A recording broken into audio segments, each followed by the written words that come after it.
रमा एक बहुत ही गरीब औरत थी जो दूसरों के घर में नौकरानी का और खाली समय में चटाई बनाने का काम भी करके अपने घर की रोजी रोटी चला रही थी। एक दिन वो अपनी मालकिन कोकिला के घर में काम कर रही होती है।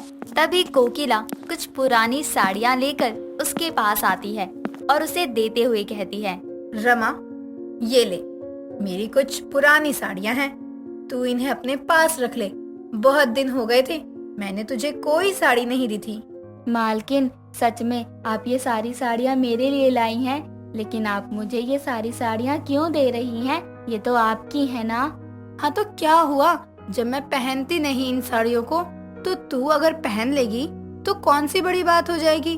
कौन सा मैं तुझे अपनी पहनने वाली साड़ियाँ दे रही हूँ। फिर भी मालकिन, आपका दिल बहुत बड़ा है। आप आए दिन मुझे इतने सारे कपड़े देती हैं, कभी मेरे लिए, कभी मेरी बेटी के लिए। आज के टाइम में अपने नौकरों के बारे में कौन सा मालिक इतना सोचता है? बस भी कर, तुझे तो बस मेरी तारीफें करने का बहाना चाहिए होता है और कुछ नहीं। लेकिन मुझे एक बात समझ नहीं आई कि मैं तुझे इतनी सारी साड़ियाँ देती हूँ, लेकिन आज तक मैंने तुझे एक भी साड़ी पहनते हुए नहीं देखा। तू करती क्या है उन साड़ियों का? रमा जब तक कोकिला की बातों का जवाब देती, उससे पहले कोकिला की बिजनेस पार्टनर गीतांजलि वहाँ आ जाती है। कोकिला गीतांजलि के साथ मिलकर आर्ट एंड क्राफ्ट का काम करती थी।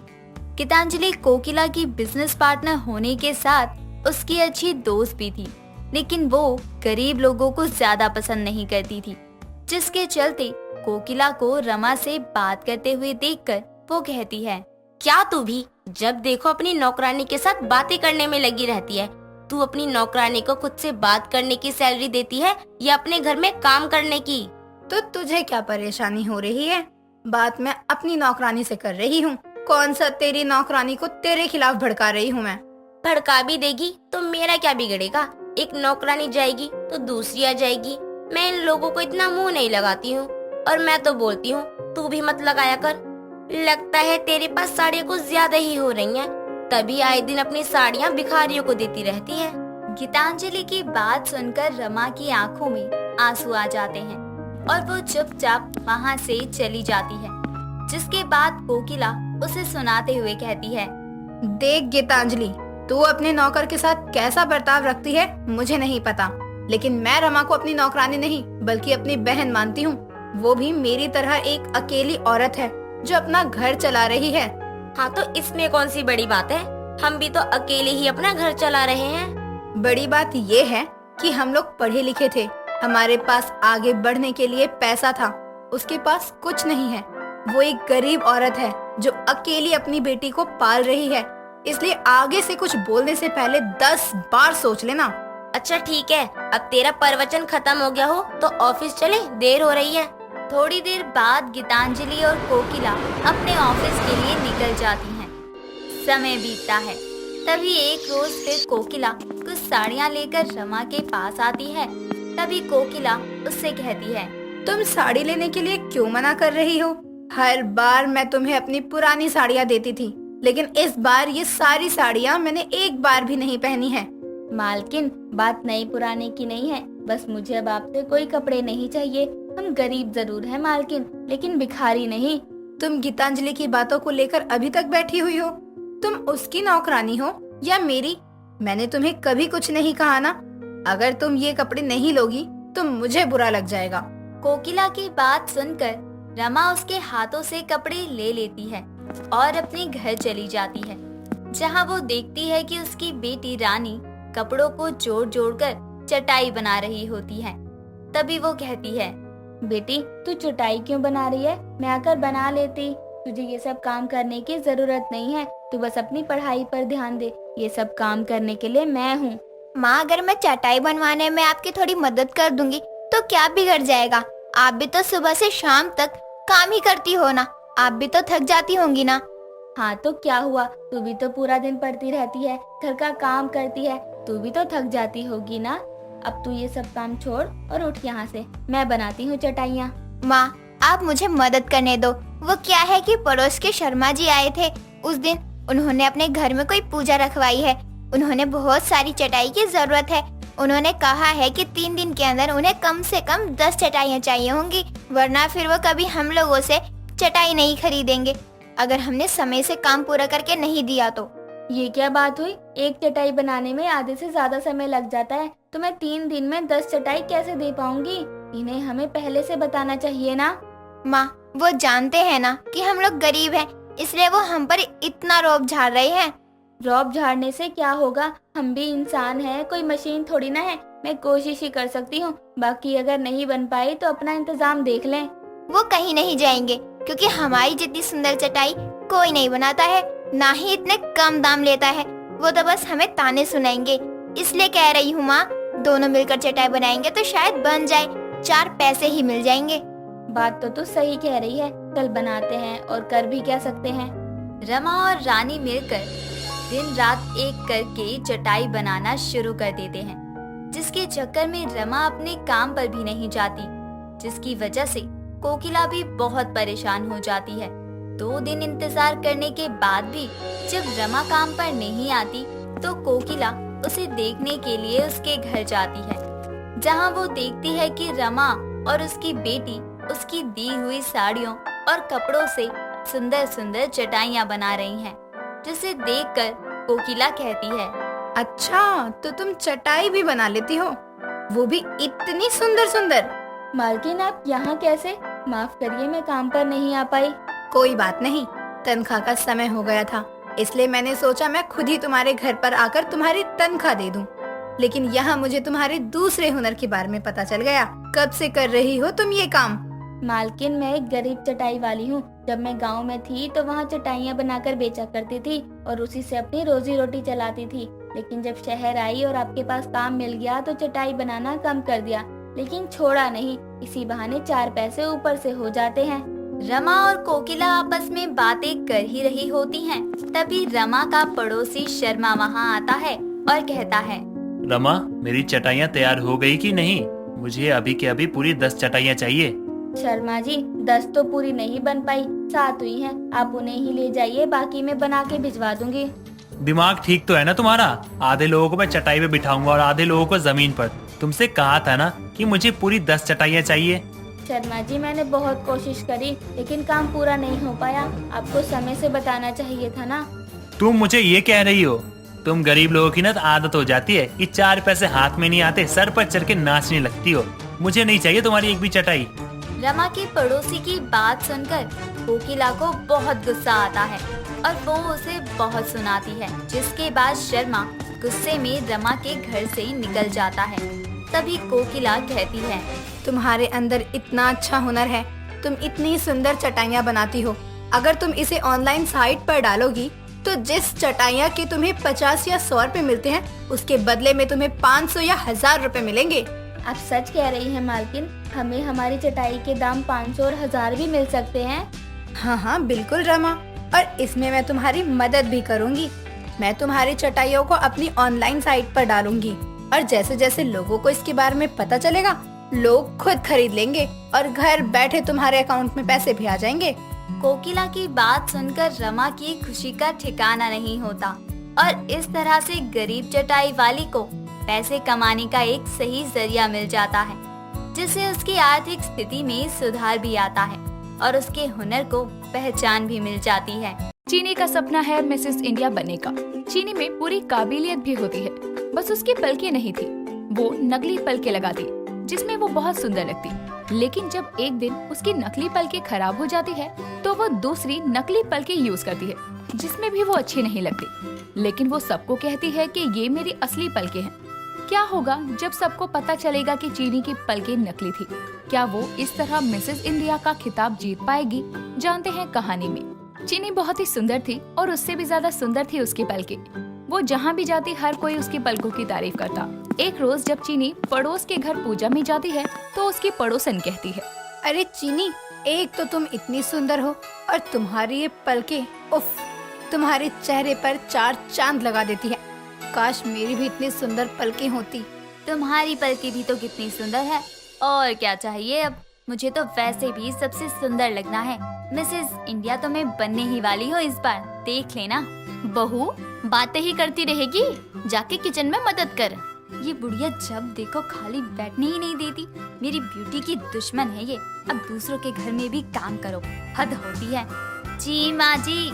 इतना कहकर चीनी किचन में जाकर काम करने में मदद करने लगती है। तभी अचानक उसकी पलकों में कुछ चला जाता है, जिससे उसकी आंखों में मिर्ची लगने लगती है। वो आंख साफ करने लगती है, इसीलिए अपनी नकली पलकें निकाल देती है और आंख साफ करती है और अपने मन में कहती है, ये क्या चला गया मेरी आंखों में, पूरा मेकअप खराब हो गया, पलकें भी निकालनी पड़ेगी। अब घर वापस किस बहाने से जाऊं? अगर किसी ने मेरा चेहरा देख लिया तो उसे पता चल जाएगा कि मेरी पलकें नकली हैं।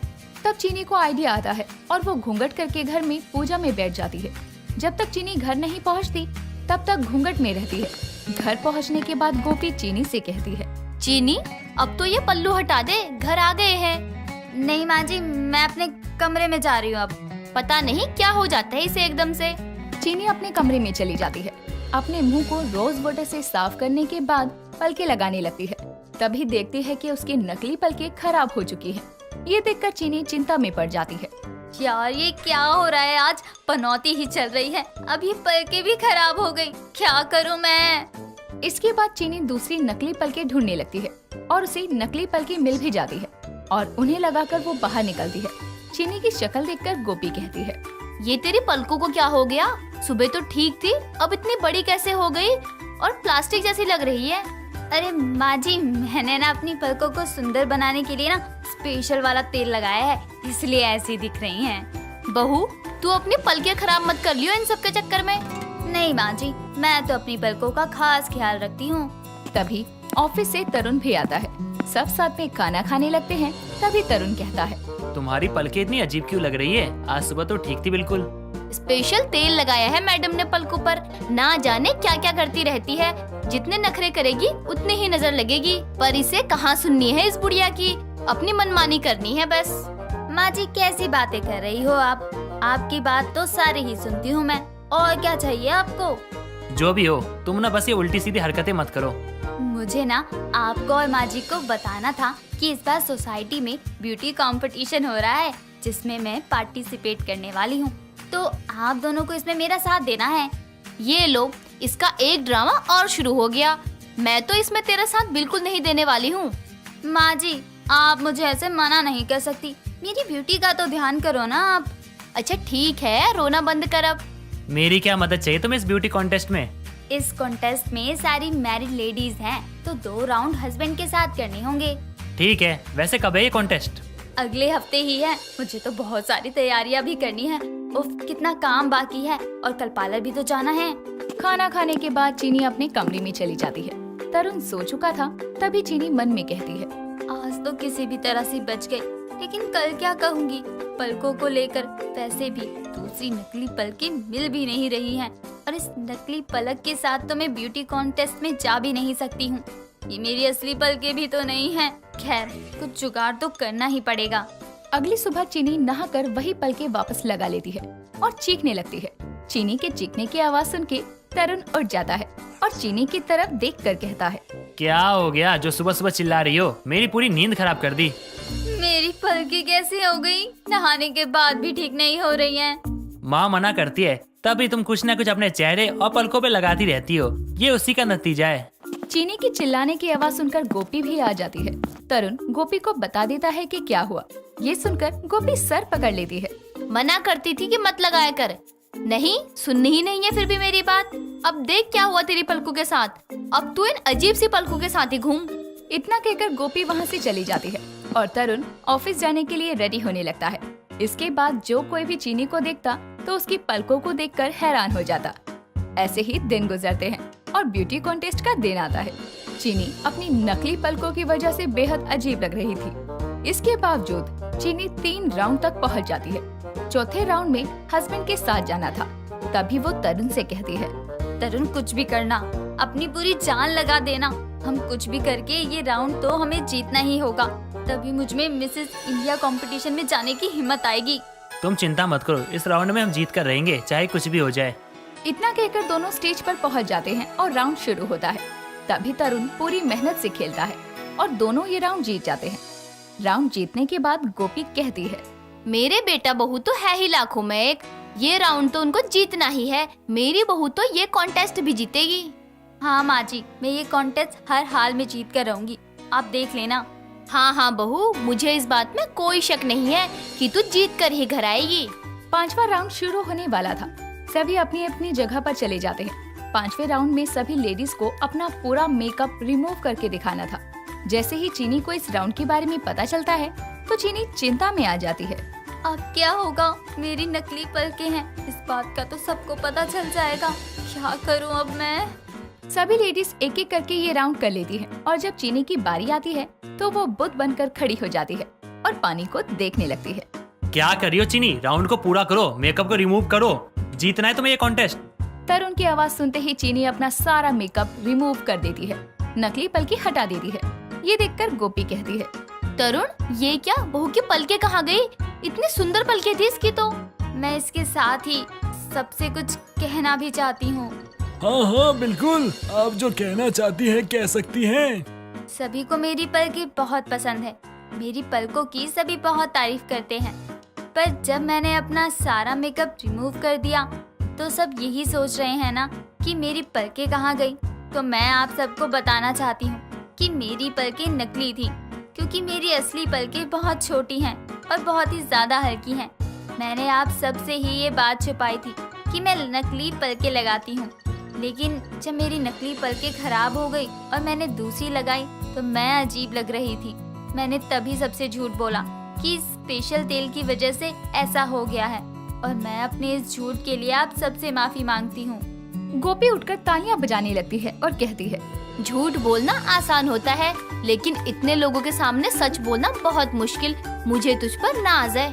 सभी को चीनी की बात बहुत पसंद आती है, इस वजह से चीनी ये कॉन्टेस्ट जीत लेती है। सुधा के घर के आगे भीड़ जमा थी, तो वो भीड़ को हटाकर अपने घर जाता है, जहाँ वो देखता है कि सुधा की लाश पड़ी हुई है। अपनी माँ की लाश को देखकर रोहन की आंखों में आंसू आ जाते हैं और वो अपनी माँ की लाश को पकड़कर फूट फूट कर रोने लगता है। माँ माँ माँ, आप कहाँ चली गई माँ? आपने तो मुझे माफी मांगने तक का मौका नहीं दिया माँ। माँ मुझसे दूर नहीं हो सकती माँ। माँ आपका बेटा आपके पास आ गया माँ। देखो माँ प्लीज माँ, उठ जाओ ना माँ। मैं बहुत बड़ा पापी इंसान हूँ माँ, मुझे माफ कर दो माँ, मुझे माफ कर दो। आखिर कौन था रोहन, और वो अपनी माँ से क्यों माफी मांग रहा था?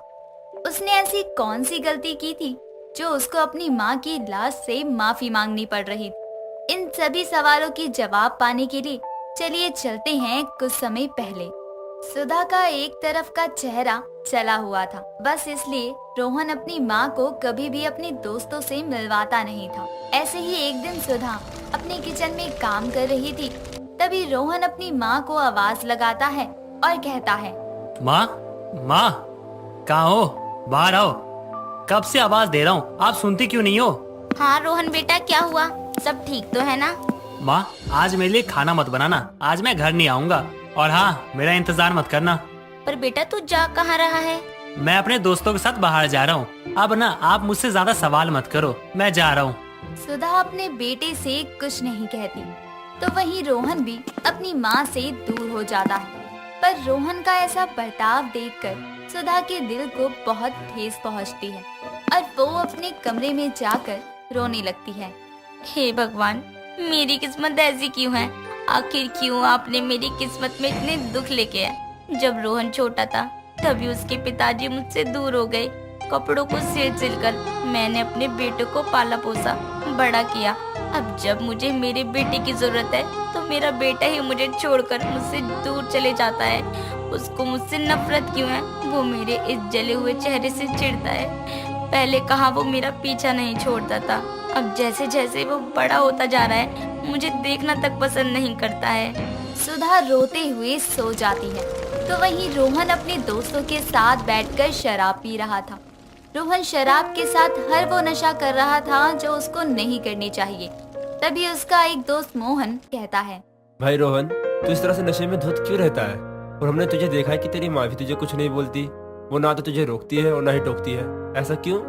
भाई औरों की माँ ने अपने बच्चों के लिए न जाने क्या क्या किया, पर मेरी माँ ने मेरी माँ ने मेरे लिए कभी कुछ नहीं किया।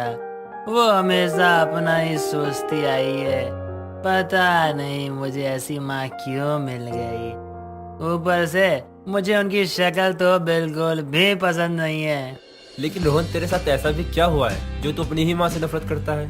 भाई क्या ही बताऊं, जो औरत अपने बच्चों को ठीक से पाल नहीं सकती है, उनकी ख्वाहिश को पूरी नहीं कर सकती है, वो क्या ही करेगी यार। अब तो बस मैं अपनी माँ के बारे में और कोई बात नहीं करना चाहता, इसलिए अब मुझसे कोई भी मेरी माँ के बारे में नहीं पूछेगा। रोहन की बात सुनकर अब रोहन के सभी दोस्त चुप हो जाते हैं, जिसके बाद वो अपनी नाइट एंजॉय करते हैं। तो वहीं बेचारी सुधा अपने बेटे के प्यार के लिए तरसती रहती है। समय गुजरता है और समय के साथ अब रोहन की नफरत अपनी माँ को लेकर बढ़ती जा रही थी। आज रोहन का बर्थडे था, बस इसलिए सुधा सुबह सुबह जल्दी उठती है और किचन में खाना बनाते हुए खुद से कहती है, आज मेरे बेटे रोहन का जन्मदिन है। आज तो मैं मेरे रोहन के लिए उसकी मनपसंद की चीजें ही बनाऊंगी। मेरा बेटा ये देखेगा तो बहुत खुश हो जाएगा। कुछ देर में सुधा अपने बेटे के लिए उसकी मनपसंद की सारी चीजें बना देती है और उसके पास उसे उठाने जाती है, जहां वो देखती है कि उसका बेटा पहले से ही जगा हुआ होता है और तैयार हो रहा है। उसे देखकर सुधा अपने बेटे के पास आती है और कहती है, बेटा तू इतनी सुबह सुबह कहाँ जा रहा है? माँ, ये मेरी लाइफ है, मैं कहीं भी जाऊँ, आपको उससे क्या। रोहन, आज तेरा बर्थडे है। हाँ तो क्या करूँ? मैं आपको कितनी बार बोल चुका हूँ कि आप मेरी लाइफ में दखल मत दिया करो। आपको एक सिंपल सी बात समझ में नहीं आती क्या? पर रोहन, तू तो हमेशा तो बाहर ही रहता है। मैं चाहती हूँ कि आज तू थोड़ा समय मेरे साथ बिता ले, मुझे भी अच्छा लगेगा। मेरे पास फालतू का समय नहीं है जो मैं अपना समय आपको देता रहूँ, समझिए? आप बेवजह ही मेरा समय बर्बाद करती रहती है। अपने बेटे की ऐसी बातें सुनकर सुधा का एक बार फिर दिल दुखता है, पर वो उसको जताती नहीं है और अपने दुख को पीकर उसे एक बार फिर से कहती है, रोहन, मैंने सोचा था कि आज तेरा बर्थडे है, तो आज मैं तेरे इस बर्थडे को अच्छे से सेलिब्रेट करूं। सभी रिश्तेदारों को अपने घर बुलाकर तेरा बर्थडे अच्छे से सेलिब्रेट करूं। माँ, आपको मेरी एक बात समझ में नहीं आती क्या? देखो, मैं आपको बता रहा हूँ कि आज के दिन मैं अपने दोस्तों के साथ बिताना चाहता हूँ, तो प्लीज आप मेरा दिमाग खराब मत करो। पर बेटा, मैं तुझसे तेरा आज का ही दिन तो मांग रही हूँ ना, और वैसे भी तू अपने दोस्तों को यहाँ भी तो बुला सकता है और तुम लोग यहाँ भी तो पार्टी कर सकते हो ना। माँ, आप चाहती है कि मैं अपने दोस्तों को यहाँ बुलाकर अपनी बेइज्जती करवाऊँ, उनको आपका ये भद्दा सा डरावना चेहरा दिखाकर? देखो माँ, मैं जानता हूँ कि आप ये चाहती है कि मेरी बेइज्जती हो, पर मैं भी ना आपका ही बेटा हूँ। आज ना चाहते हुए भी ना मैं आपको ये बात कह रहा हूँ कि मुझे आपको अपने दोस्तों से मिलवाने में शर्म आती है, और इसके पीछे का कारण कुछ और नहीं बल्कि आपका ये जला हुआ चेहरा है। कई बार मेरे दोस्तों ने मुझसे कहा कि मैं आपसे बात करवाऊं उनकी, मैंने हर बार उनको झूठ बोलकर टाल दिया कि आप रही नहीं। इतना बोलकर रोहन वहाँ से चला जाता है, पर ये सब सुनकर सुधा के ऊपर दुखों का पहाड़ टूट जाता है। रोहन गुस्से में वहाँ से जाकर अपने दोस्तों के साथ पार्टी करने लगता है। तो वहीं एक पहर गुजर जाता है। सुधा के दिमाग में उसके बेटे की कही बातें ही घूम रही थी। अपने बेटे की बातें सोच सोच कर सुधा काफी रो रही। तभी उसके दिल में दर्द होता है और वो अपने दिल पर हाथ रखकर खुद से कहती है, हे भगवान, लगता है ये मेरा अंतिम समय है। मैं अब और जिंदा नहीं रहूंगी, पर मैं अपनी आखिरी सांस में भी अपने बेटे को देखना चाहती हूँ। हे भगवान जी, ये कैसी नाइंसाफी है मेरे साथ। आज मेरे बेटे का जन्मदिन है और मेरा बेटा मेरे साथ नहीं है। मेरा फोन, मैं हार नहीं मानूंगी और मैं अपने बेटे को देखना चाहती हूँ। जहाँ रोहन अपने दोस्तों के बीच बैठकर पार्टी एंजॉय कर रहा था, तो वहीं सुधा रोहन को बार बार कॉल करती है। रोहन के फोन पर कभी वीडियो कॉल आती तो कभी नॉर्मल कॉल। उसकी कॉल देखकर उसका बेस्ट फ्रेंड रोहित उससे कहता है, अरे रोहन, तेरी माँ बार बार कॉल कर रही है, एक बार उठा भी ले। छोड़ ना यार। सभी पार्टी एंजॉय करते हैं। उसी बीच रोहन के बेस्ट फ्रेंड के फोन पर रोहित की माँ का कॉल आता है। रोहित वो फोन उठाता है और अपनी माँ की दर्द भरी आवाज सुनकर सब कुछ छोड़ छाड़ कर वहाँ से चला जाता है। रोहन को अब ये एहसास होता है कि आज तक उसने अपनी माँ की कदर कभी नहीं की और उसने अपनी माँ को न जाने क्या क्या नहीं कहा। रोहन ये सब कुछ सोच ही रहा होता है, तभी वो अपनी माँ को फिर से कॉल करता है, पर उसकी माँ फोन नहीं उठाती। कुछ देर में रोहन अपने घर पहुँच जाता है, जहाँ वो देखता है कि उसके घर के आगे भीड़ जमा है। अब जैसे ही वो घर में जाता है, देखता है कि उसकी माँ की वहाँ लाश पड़ी है। रोहन को अब ना तो पछताने का मौका मिलता है और ना ही अपनी माँ से माफी मांगने का। एक गरीब माँ की किस्मत में ना तो उसके पति का प्यार लिखा था और ना ही उसके बेटे का। कौन जानता था कि एक गरीब माँ की किस्मत ऐसी हो।